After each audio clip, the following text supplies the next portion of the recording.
Da, da, da, da. Hello again, everybody. Happy Tuesday of week gazillion. How are you all doing? How's it going for you? I'm sorry. I am sort of giggling for no reason. I think I've reached past the point. I find it quite funny actually coming on here at the moment because I've had a bit of a break, and feels funny. It feels like I'm talking to myself, but I know I'm not. Anyway, we make do, don't we? We make the best. And if it's me feeling like I'm talking to myself, that's okay. Oh, hi Iona, hi everyone. So welcome again to Storytime with Tamarin. I'm very excited about Storytime. I feel like it's sort of going somewhere, and it doesn't matter really where it goes. It can just be its own little digital adventure. But yeah, I did Storytime for Morning Gloryville on Saturday, and they've asked me to do it again, which is really sweet, and I am looking forward to it. I have an idea of what I might do, but I also do need to find a proper story as well. If you have any good suggestions of fun stories for kids, really short ones, you know, like 10 minutes long or something, with fun characters, then let me know in the comments below. So we are continuing on with one of my favourite childhood books, The Lion, the Witch and the Wardrobe. If you didn't catch the first video, it is in this group. It's also on my YouTube channel. Ooh, do a little bit of promo there. If you want to check out my YouTube, feel free. For your kids as well, if you are trying to keep them entertained. There's lots of videos there. Iona, I'm listening. Iona, yay, MGV. Indeed, yay, MGV. If you haven't checked out Morning Gloryville, guys, it is a really fun group of people. We used to go for like sober raves in the evening and in the daytime. Loads in London, and now we're in lockdown.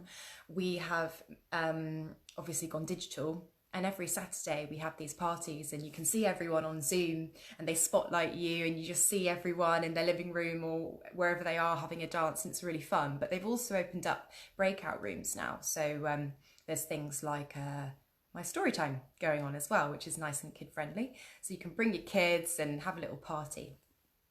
Anyway, I shall get to the book.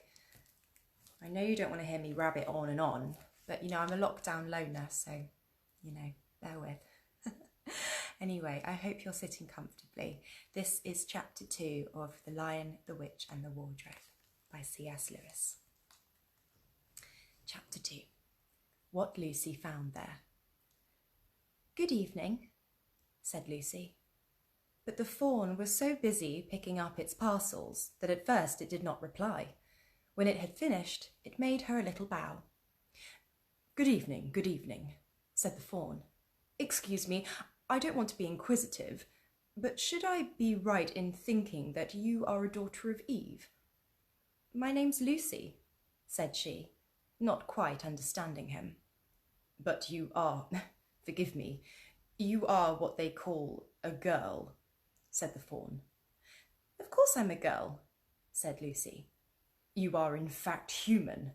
Of course I'm human, said Lucy, still a little puzzled. To be sure, said the fawn. How stupid of me. But I've never seen a son of Adam or a daughter of Eve before. I am delighted. That is to say... And then it stopped, as if it had been going to say something it had not intended, but had remembered in time. Delighted, it went on. Allow me to introduce myself. My name is Tumnus. I am very pleased to meet you, Mr. Tumnus, said Lucy. And may I ask, oh, Lucy, daughter of Eve, said Mr. Tumnus, how you have come into Narnia? Narnia? What's that? Said Lucy. This is the land of Narnia, said the fawn, where we are now, all that lies between the lamp-post and the great castle of Cair Paravel on the eastern sea, and you have come from the wild woods of the west. I I got in through the wardrobe in the spare room, said Lucy. Ah, said Mr. Tumnus in a rather melancholy voice. If only I had worked harder at geography when I was a little fawn, I should no doubt know all about those strange countries. It is too late now. But they aren't countries at all, said Lucy, almost laughing. It's only just back there, at least, I'm not sure. It is summer there. Meanwhile, said Mr. Tumnus, it is winter in Narnia, and has been for ever so long, and we shall both catch cold if we stand here talking in the snow. Daughter of Eve, from the far land of Spare where eternal summer reigns around the bright city of Wardrobe, how would it be if you came and had tea with me? Thank you very much, Mr. Tumnus, said Lucy, but I was wondering whether I ought to be getting back. It's only just round the corner, said the fawn, and there'll be a roaring fire and toast and sardines and cake. Well, it's very kind of you, said Lucy, but I shan't be able to stay long. If you will take my arm, daughter of Eve, said Mr. Tumnus, I shall be able to hold the umbrella over both of us. That's the way. Now, off we go. And so Lucy found herself walking through the wood arm in arm with this strange creature, as if they had known one another all their lives. They had not gone far before they came to a place where the ground became rough, and there were rocks all about, and little hills up and little hills down. At the bottom of one small valley, Mr. Tumnus turned suddenly aside, as if he were going to walk straight into an unusually large rock, but at the last moment Lucy found he was leading her into the entrance of a cave. As soon as they were inside, she found herself blinking in the light of a wood fire. Then Mr. Tumnus stooped and took a flaming piece of wood out of the fire with a neat little pair of tongs and lit a lamp. Now, we shan't be long, he said, and immediately put a kettle on. Lucy thought she had never been in a nicer place. It was a little, dry, clean cave of reddish stone with a carpet on the floor and two little chairs, one for me and one for a friend, said Mr. Tumnus, and a table and a dresser and a mantelpiece over the fire, and above that a picture of an old fawn with a grey beard. In one corner there was a door which Lucy thought must lead to Mr. Tumnus's bedroom, and on one wall was a shelf full of books. Lucy looked at these while he was setting out the tea things.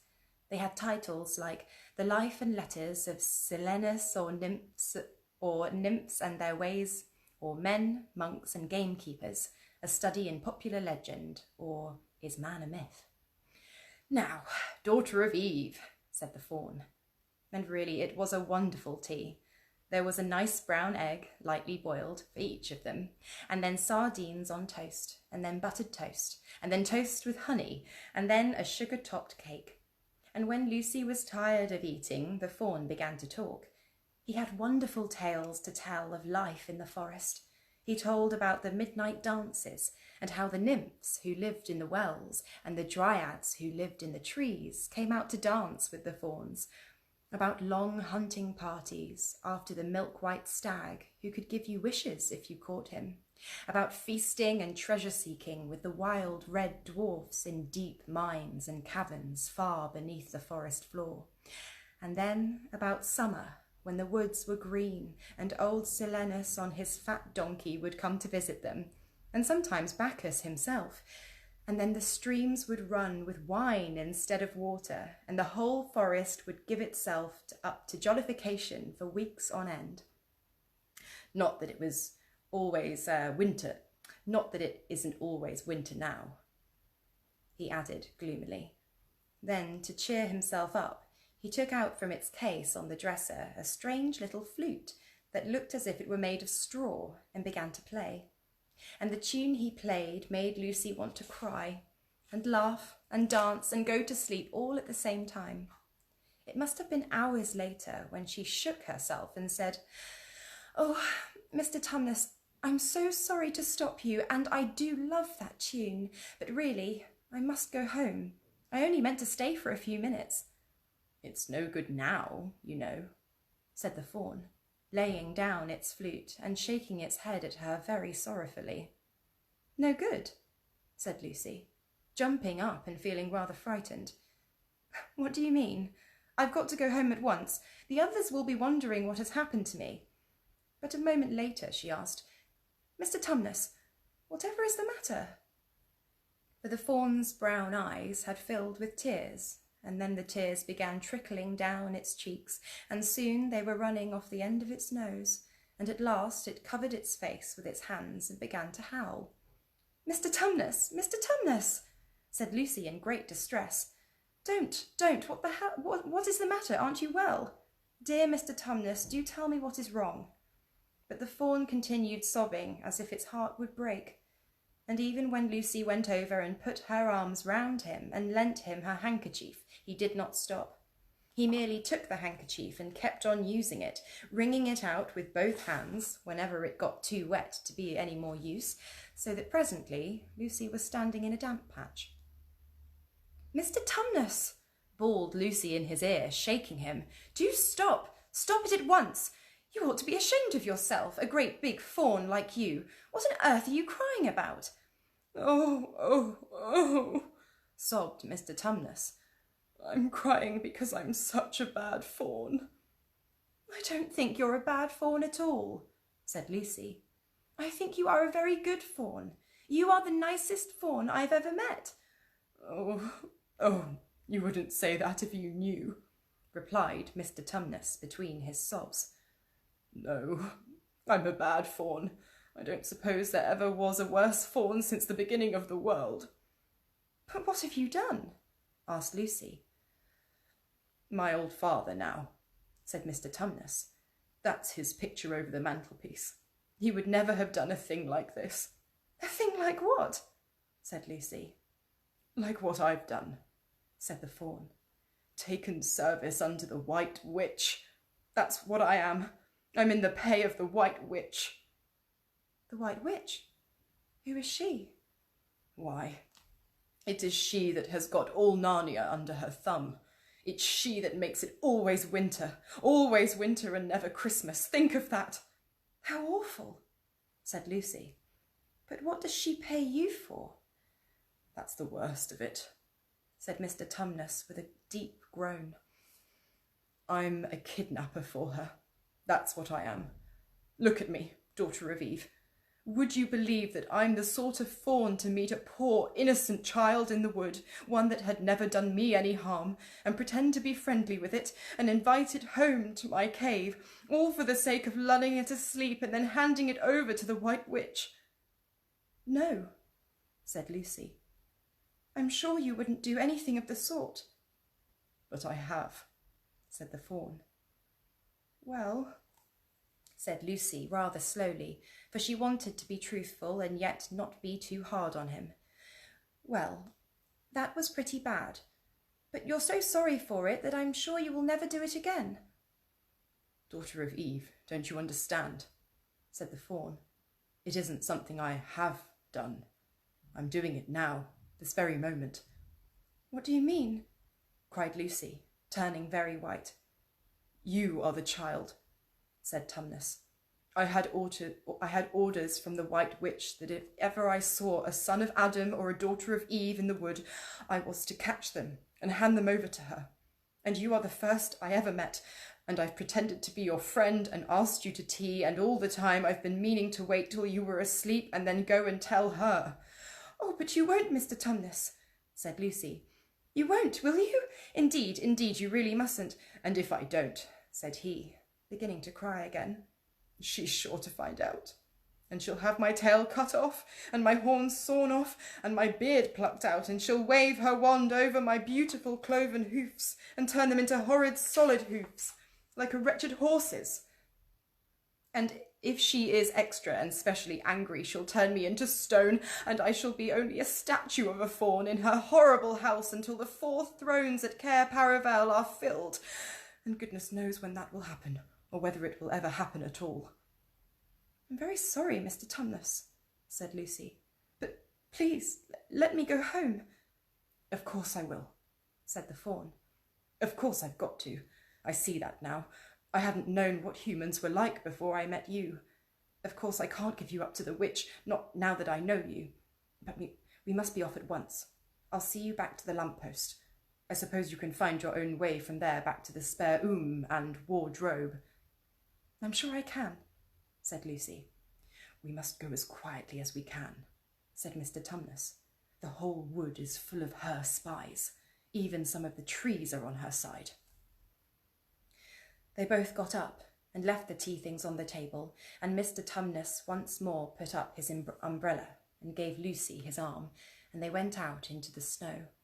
The journey back was not at all like the journey to the Fawn's cave. They stole along as quickly as they could, without speaking a word, and Mr. Tumnus kept to the darkest places.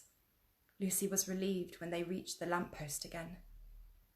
Do you know your way from here, daughter of Eve? Said Tumnus. Lucy looked very hard between the trees and could just see in the distance a patch of light that looked like daylight. Yes, she said, I can see the wardrobe door. Then be off home as quick as you can, said the Fawn. And can you ever forgive me for what I meant to do? Why, of course I can, said Lucy, shaking him heartily by the hand.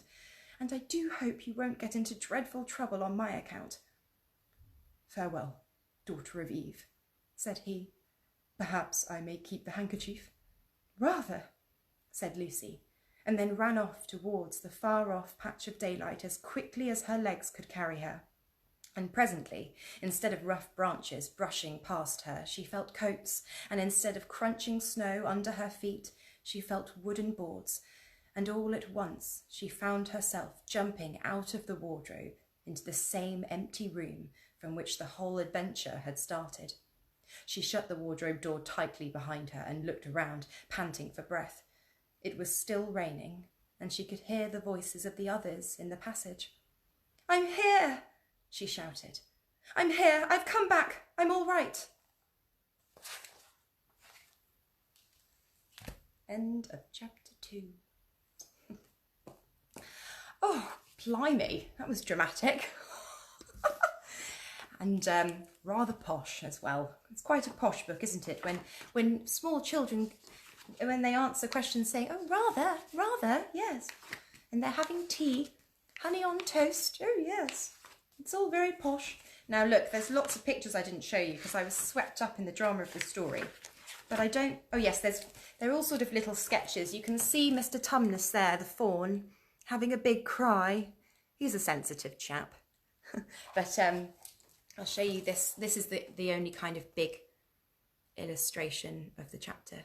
But you get a sense of Mr. Tumnus's cave there. So cosy. And I want the chair that Lucy is sat in there. Looks lovely. Wouldn't mind that. Living in a cave right now. Wouldn't make much difference, would it? Living in a cave or living underground or living overground wouldn't make much difference. Especially if you're a lockdown loner like me. Anyway, thank you so much for tuning in, guys. Hi, Kevin. Hi, Ruthie. Now, I put loads of stuff in the description on this video. The donation link, which is supporting domestic abuse charities. So if you'd like to make a donation, that would be awesome. And the email, if you have any original material you'd like me to read out, I have enough time to read that book and also any short stories that you've written. What else? Check out my YouTube if you want more storytime videos. And what else? Oh yes, this is becoming a bit of a book club now because I don't have a laptop working at the moment, so I've just got my phone and it stops me watching a lot of Netflix because the screen's rubbish. So I'm nearing the end of this book, which I've absolutely loved, and I just want to give a shout out to it really. I normally read non-fiction because when time is more limited in life, I want to use that time to learn. But I indulged in this that my friend gave me, and it is great if you want a bit of adventure, a bit of escapism, but it's a real story as well. It's a factual thing, but it's a real kind of adventure story, and it's all in the Amazon, which is really cool. About uncontacted tribes. So I really recommend that. And my question to you is, if you have any novels that you would recommend. I'm not looking for like, you know, big old classics like War and Peace or anything like that, because I read Anna Karenina just before lockdown happened. So I'm not into that right now. I really like, it doesn't need to be a true story, but I like the adventure in this. I like that this goes into the jungle, you know, and there's a bit of danger. So I'm liking that vibe. Also, I like fantasy. So, you know, Lord of the Rings kind of stuff, or maybe a bit more sci-fi, like spacey, galactic-y type stuff. So if you have any book recommendations, that would be awesome, because after today I need to buy a book. Yeah, so please let me know. I'll be back tomorrow at 4 to read chapter 3. If it's not very long, I might read 2 chapters a pop. Why not? Got the time. But yeah, I'll be here at 4 tomorrow. I hope you're all doing all right. Yeah, a bit mental, isn't it? I got a bit stressed at Rishi, bless him, that I did, because being self-employed, it's all a bit crazy again. It's like questions have been thrown up, and this is just going to happen, isn't it? And we have to keep the faith that we were helped, and you know, things will work out. I don't know. I don't know. I'm happy that I can play sport with someone outside of my household. So potentially I might be able to play a bit of tennis. You know, there's a positive. And also being able to see a family member. So looks like I'm driving 80 miles to my mum for a day trip and then driving back the same day. But, you know, that makes sense, doesn't it, health-wise, keeping your distance. So yeah, positives to be taken this week, I think, even after Boris's address. Oh dear, yeah.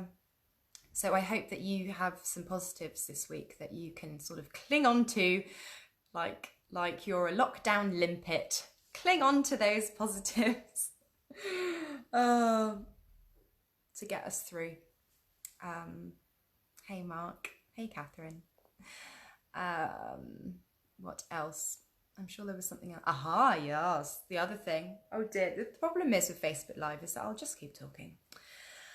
The other thing is, yes, I said yesterday about this other story time idea that I had, and I actually did do an episode of it with my mate, and it was really fun. And so I'm going to be doing another episode, even though I don't have a laptop. We've worked out a magical way to do it. So this is future story time, which is different. It's not with a book. It's about our future stories that we're telling, and it's about manifestation and the law of attraction and your creative power.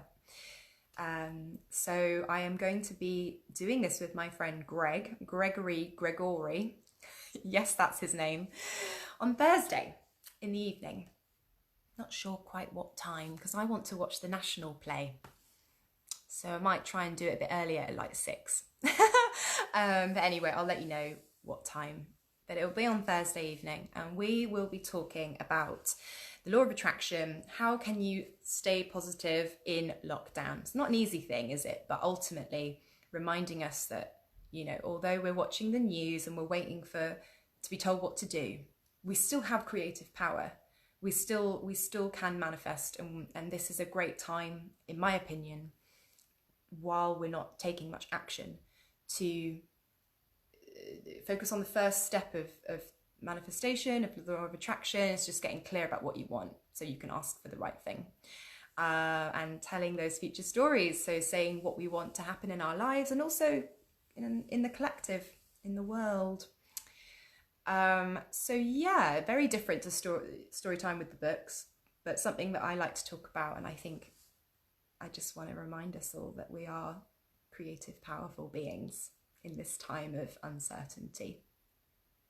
Not all control is lost. Hey, Greg's here. Greg, I'm just talking to everyone about what we're going to do on Thursday. Yeah, so that's going to be really cool. It's really cool with Greg, because the first episode was with my mate Tommy, who was a kind of fashion exec, but now he's in Dubai and he's doing, what's he doing? Real estate? yeah, he's with the big timers over in Dubai, and so he's very like business minded, and Gregory is a scientist, and he works in the green industries. That's, I'll keep it vague because he'll explain better on Thursday. But yeah, my aim is to talk about this stuff with people that have been working with the law of attraction a long time, have their own journey, don't claim to be like some kind of expert. Yes, whoop indeed, Greg. But have an interesting viewpoint, and I think, you know, I really can't wait to hear his thoughts on, you know, the marriage between quantum physics, which he, you know, has a PhD in, I think, or something similar, marrying up with the spiritual side, the energetic spiritual side of the law of attraction, and kind of almost proving that it's real and it works. So yeah, that will be a cool conversation to share with you on Thursday evening. Yeah. Great. That's it, man. I can't keep going on. I've said it all now. But yeah, I'll see you tomorrow at 4. All right. I hope you're all well. And if you're not well right now, I hope that you're doing okay. And I hope you get better soon. Okay. Big love. Bye.